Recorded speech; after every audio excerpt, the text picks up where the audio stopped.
বাচ্চারা, আজ তোমাদেরকে আমি একটি ইসলামিক ঘটনা শোনাবো। তোমরা বলতে পারবে কি যে পৃথিবীর সর্বশ্রেষ্ঠ রাত কোনটি? পৃথিবীর সর্বশ্রেষ্ঠ রাত হলো লাইলাতুল কদর, যার আল্লাহ পাক সমস্ত কোরআন নাযিল করেছিলেন।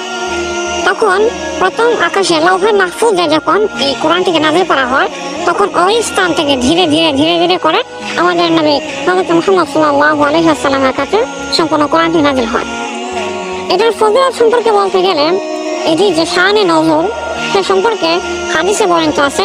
একদা একটি ঘটনার মাধ্যমে উঠে এসেছিল যে বনী ইসরায়েলের একজন ব্যক্তি যে সারাদিন জিহাদ করে এবং রাত্রেবেলা আল্লাহ তাআলার ইবাদত করে, সে হাজার হাজার মাস এইভাবে ইবাদত করেছে।